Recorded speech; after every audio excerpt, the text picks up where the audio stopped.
Okay guys, so this is part 1 of a 3-part video. I've already recorded parts 2 and 3, but I wanted to go back and show you what the Golden Groundsel looked like before I took it out of this pot and started separating it. So that's a 3-gallon root maker pot, and that's been sitting since about this time last year. Probably had 1 or 2 plants left in it at the time. As I said, these produce by, you can call them offshoots of the lateral roots, or you know, whatever you want to call them. Doesn't matter. Okay, so now I'm going to gently shake that out, and you can see those babies rooted all the way to the bottom, all along the sides. The way the root maker pots work, this is a very good illustration of that. The ridges in the side, the roots come out, contact the pot, and then they'll go either left or right depending. And when they hit those walls within, they come out and hit these walls, they head down. There is an opening there, and that opening does what is called air pruning of the roots. So the roots just kind of end at that opening. We're going to start working these roots loose.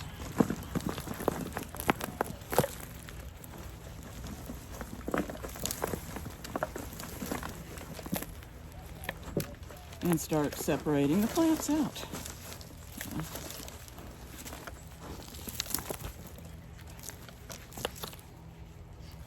And as I said, these have mostly been in these pots since about this time last year, which was when I last separated them. And it's really not a good time to separate them because they are actually budding right now. But they kind of do their multiplication, their increase of plants, and they're budding at almost the same time. So anyway, I'm just gently breaking these apart. And then we're going to proceed to keep doing like we were doing. I'm going to keep trying to separate these. And I've got 5 of these pots like this, so hopefully I can get about 3.5 or 4 flats of baby plants to have available at the plant sales. Okay? All right, well, we're going to do some propagation here. The way we're going to do this is by division. This plant happens to be Golden Groundsel, which is a native, and over the years I've found it much easier to do by division than I've had it go by seed. It doesn't come up well from seed at all for me. This plant puts off some lateral roots, and as well as downward roots, and off the lateral roots there are new shoots coming. I'm going to turn that around so you can see the back side, and you can see. So what I could do on this one is cut in between those two, give them each a piece of that lateral root, and then they have the long roots as well. What we'll do with all of these is they will get potted up into 4-inch and hopefully be ready to sell by March or so. Here's a tiny baby that had put off a shoot and gone to the side of the big container that I had these in. These were in 3-gallon root maker containers. This one will go ahead and plant. It may or may not make it. It doesn't have much support. So, and by support I mean it doesn't have really any roots to gather food with, to gather the food that it needs, so to speak. Okay, so here's more. And I'm going to, it looks a little rough, but it's not really as bad as it looks. I'm just kind of shaking some of the soil off so that I can see what I'm doing and separating a little bit. So we're going to get a lot of nice plants out of this. I hope you can see well enough here.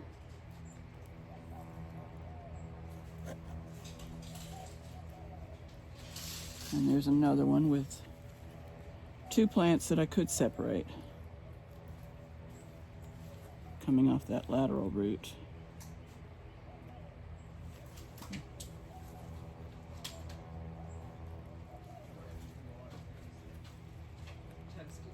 This plant blooms yellow. Usually in February. It varies some with the weather, and the weather has been really strange this year.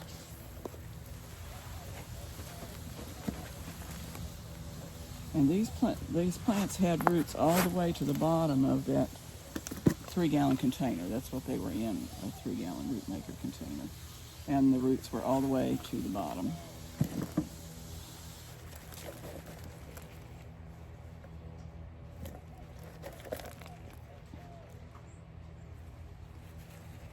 And even though these roots will be long to go in a 4-inch container, we're just going to still try to get as many roots as we can. The more roots we get, the faster the plant is going to respond, hopefully.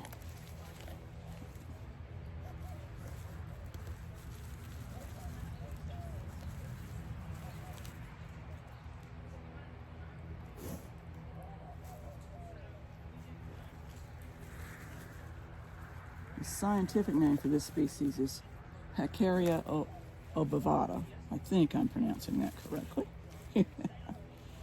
Okay, here's 3 actually, quite large.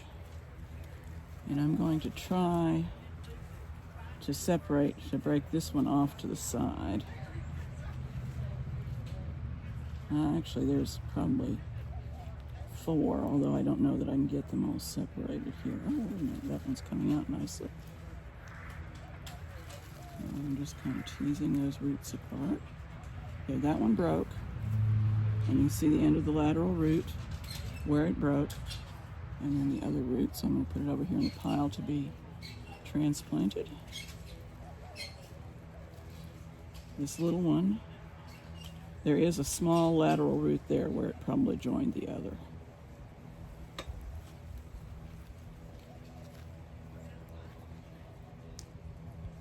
There's a couple more babies that I think I'm going to leave those 2 on because they don't have any additional roots to support them. And we just keep doing this and repeating. In fact, that one might be a good one to put back into the container. That one's getting ready to bud, or was budding, if you can see that.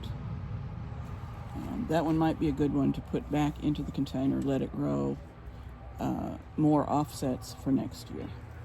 So I'm going to set that one aside. I'm going to go ahead, since it may be a while since I deal with that one, I'm going to cover the roots up to keep them moist. This is not something you want to do on a hot day in July. And you want to, if at all possible, water the plant well the day before that you do it.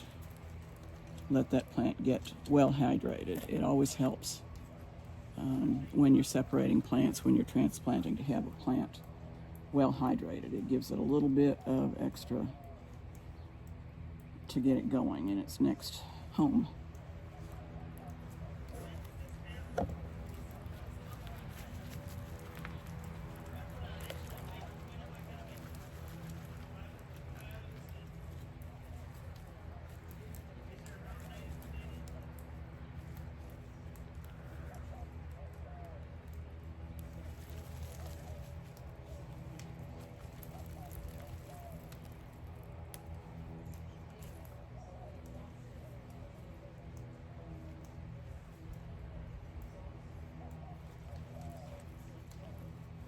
I might go ahead and put both of those back in the 3-gallon pot.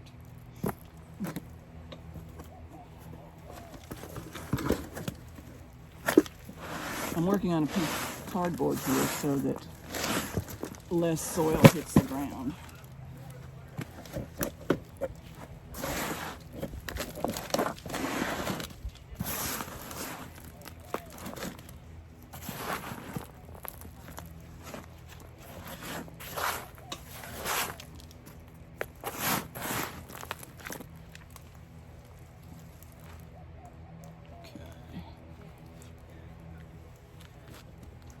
I'm going to dig down with my hand, trying to get these roots down as far as I can, as far as possible.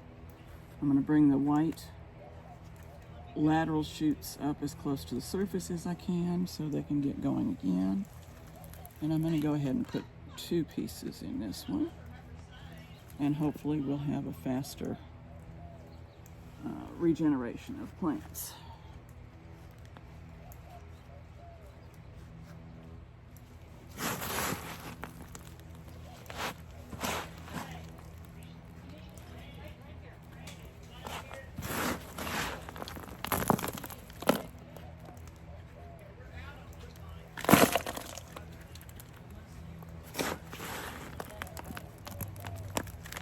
And I will probably add, not right away, but probably in another month or so, we'll start adding some additional fertilizer to the top of this.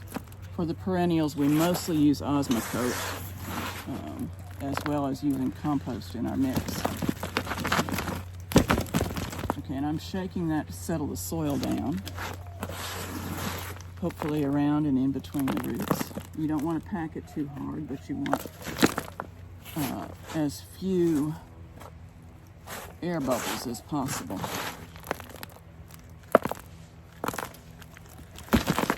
Cool. So that's what we look like right now to start for next time. Okay, I'm going to go ahead and get a flat over here, and we'll start planting these. Okay, sorry about that. So what I'm going to do is, well, I'll probably pour it out here. Just leave just a very little bit in the bottom of that. I'm going to grab a plant. I'm going to try to hold it at about soil level, or where I want soil level to be. And then I'm going to try to fill around the roots.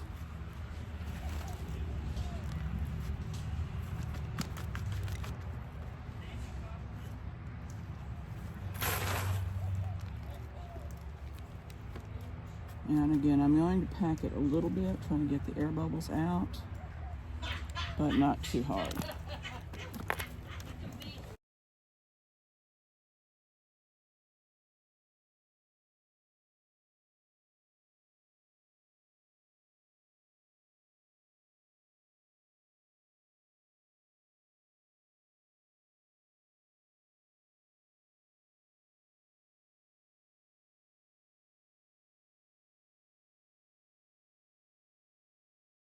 These lateral that are coming out here with their tiny little roots, I'm going to kind of curl them around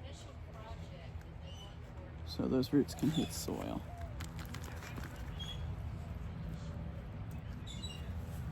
And I left the little green part of the lateral above the surface so that it can get the sun it needs. And hopefully that'll start generating another plant for us. So when you go to the sale to buy the Golden Groundsel, if you get a chance, look for the ones that have more than one in the pot.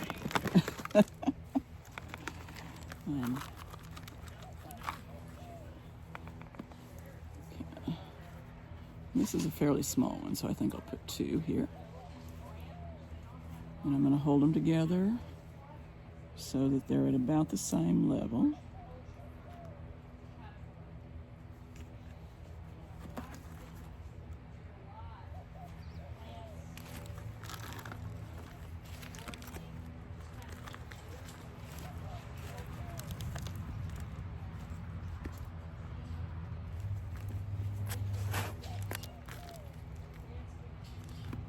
And you just proceed like that until you have as many plants as you need or that you can sell or want to try to get. All right. Thank you.